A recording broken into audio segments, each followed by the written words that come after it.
Pisces, Pisces rising and Pisces moon. This is your August 2016 forecast. Since the 22nd of July, the Sun has been in your 6th house in Leo, and it will stay there until the 22nd, 23rd of August.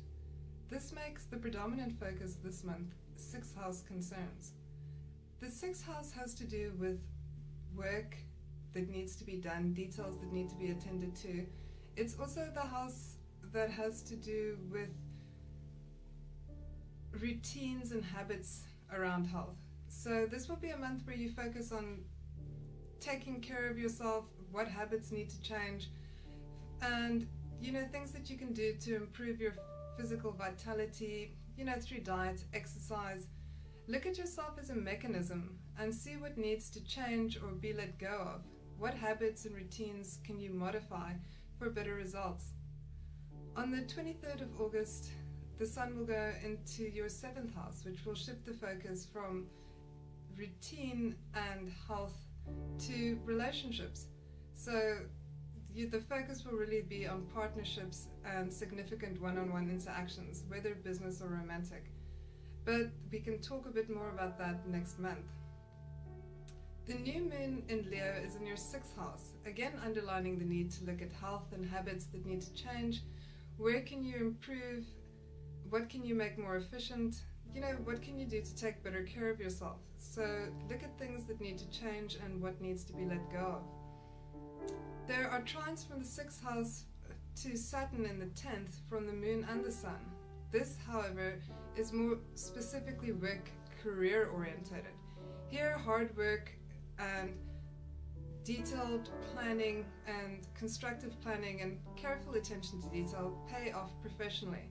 So you're looking at long-term plans and careful strategizing, so you're not taking any shortcuts. You're prepared to really buckle down and do work hard to achieve your professional objectives.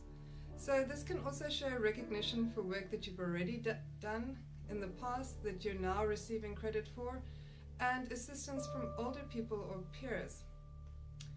So a very good aspect for professional results that have been achieved through hard work and diligent effort. The full moon is on the 18th of August, is in Aquarius in your 12th house.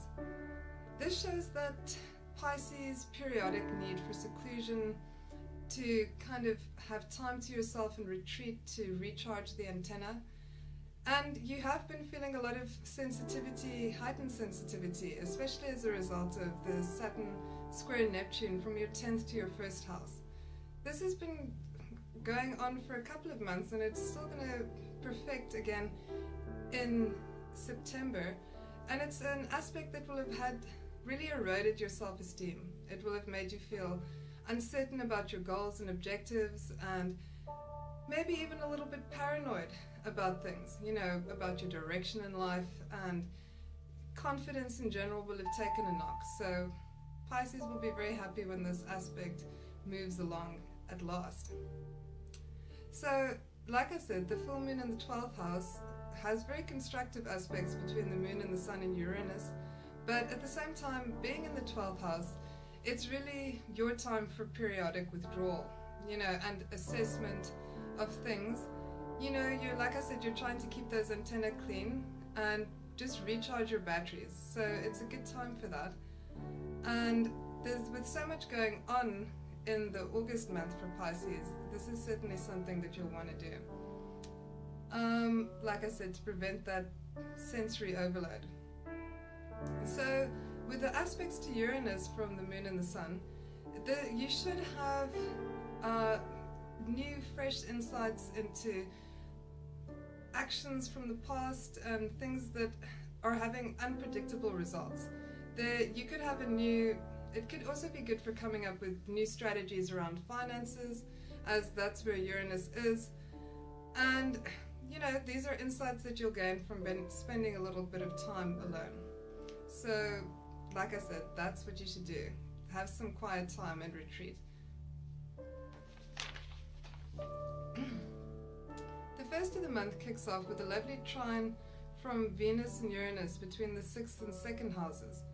This might actually show up as an unexpected windfall or acquisition for you, so you might acquire something beautiful. Or it might just show, like I said, a windfall, so unexpected cash coming in. So who couldn't do with a bit of that? And like I said, the new moon on the 2nd of August is good for professional goals. You'll be prepared to really buckle down and work hard. And like I said, there may be some assistance from peers or authority figures and recognition for your effort. So, very productive new moon. On the 4th of August, Mars moves into Sagittarius in your 10th house, where it will be joining Saturn. This can show up as kind of obstacles in the way of fulfilling your professional drives. And like I said, since Mars is going to be moving to conjunct Saturn, there is going to be a bit of a splatter effect in terms of getting your career goals off the ground. You'll find there may be increased responsibilities and a lot of friction potentially just because of that thwarted drive. And you know, you may want to use this time to review all your initiatives professionally, you know, things that you want to kick off the ground, so that by the time that conjunction happens, you have a very clear idea of how you want to proceed. So use this time to review your plans and be very sure of the detailed actions that you want to take when the time is right. On the 6th of August, Venus squares Mars from the 7th to the 10th houses. This can show up as frustration and tension and friction spilling over from work into partnerships. This can be a romantic partnership or a business partnership. So use this friction constructively, and you know, it can actually help you take initiative, positive initiatives. But like I said, it can show up as friction from work spilling over into personal relationships or business relationships, vice versa. So personal relationships can produce friction at work also. On the 7th of August, Mercury opposes Neptune from the 1st to the 7th houses. You know, this can show miscommunication between significant others and in one-on-one partnerships. So you may be feeling a bit uncertain about yourself, you know, whether you expressed your ideas well, or perhaps someone else didn't express their ideas very well to you. So don't take this personally, but wait for there to be clarity on an issue before you take decisive action with regards to partnerships. You won't be feeling at your best today. On the 10th of August, Mercury trines Pluto from the 7th to the 11th house. This is a great social aspect, and it's very good for friendships and groups that you're associated with. It's a good aspect for networking and expanding your base of operations. So it's very good for focused interactions and communications. So for research and things that you need to investigate or matters that you need to get to the bottom to. So constructive initiative and, you know, in-depth communication between partnerships, friendships, groups, and other things that you're associated with within your social networks. So a very productive aspect. On the 14th of August, Venus opposes Neptune from the 7th to the 1st house. This can show that you have a lot riding on personal relationships. Not that we don't all, but it can be one of those rise and fall type situations where, and this one might be a bit of a negative contact for you. You may find that you're being a bit too self-sacrificing possibly, or perhaps you see yourself as being more self-sacrificing than you really are. And it could be that your partner is the one that's making the sacrifices. So don't trample all over their feelings.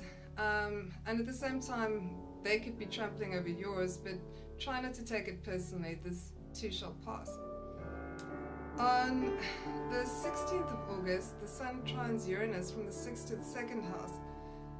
This will give you good insights into your financial concerns, and so kind of you may have an epiphany about finances and how to, you know, increase your assets. And it could also be an epiphany around health, and so a good aspect also for interpersonal relations as well, in terms of having a fresh take on a situation. And the full moon on the 18th is in your 12th house, which I've discussed. You know, this can show the ramifications of past actions, you know, unanticipated results of past actions coming up to bite you in the ass. So, you may need to think of ways that you can, deal with those things. And like I said, you may decide you need to let go of certain issues now, just to have things settle. So letting go of old past baggage. And it could also be that you might have inspiration around finances, something that you're keeping to yourself, but that you could soon take public. So this is also a possibility, like I said, financial inspiration potentially. On the 22nd of August, Mercury conjuncts Jupiter in the 7th house. This is the house of partnerships and significant one-on-one interactions. So it can be business partners or romantic partners or any significant others in your life. And so good for business negotiations, deals, arbitration, negotiation. So you and your partner could decide to go ahead with something like a deal or a contract. In general, it's good for expansive communication. It'll give you a broader take on a situation. And so good for communication generally. And making decisions, signing contracts, that sort of thing.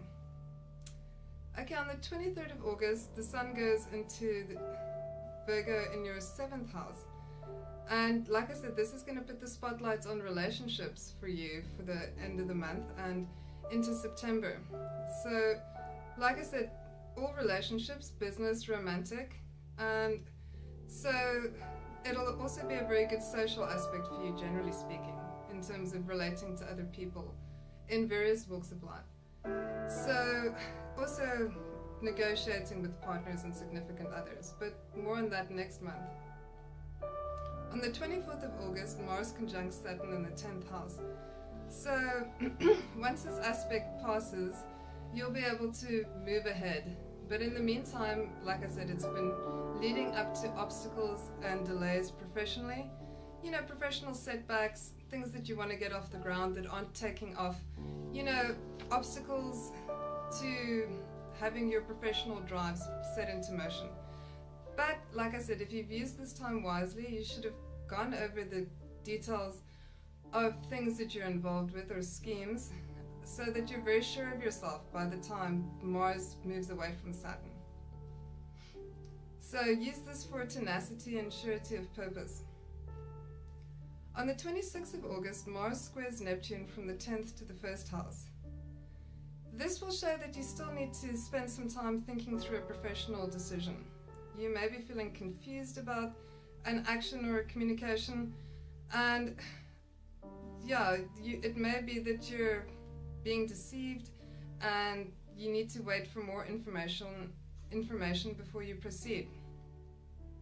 But like I said, don't take it personally, because again, your confidence will take a bit of a knock from this one. On the 27th of August, Venus conjuncts Jupiter in the 7th house. This is a really lovely aspect for entertaining, celebrations. You'll be feeling really good and the people around you will be feeling really good. So if you want to entertain or throw a party, this is the day. And also very good for partnerships since it's in the 7th house. So use this time to smooth over any hurt feelings that may have arisen earlier in the month between you and a significant other, because you'll both be feeling very good and you'll be feeling quite celebratory, so perhaps do something pleasant together. It's a very good day for it. On the 29th of August, Mercury conjuncts Venus, also in your 7th house. So again, very good aspect for interpersonal connections, like with a significant other, business partner, romantic partner. This aspect is great for communication. So communication is light and breezy and sensitive, and you're able to express yourself with greater ease also. So again, a lovely aspect for partnerships. So the month ends on a high note before Mercury goes retrograde next month. So you'll have a chance to rehash all those issues with a partner. Anyway, that's your August forecast. Please tune in for your sun sign next month. Thank you.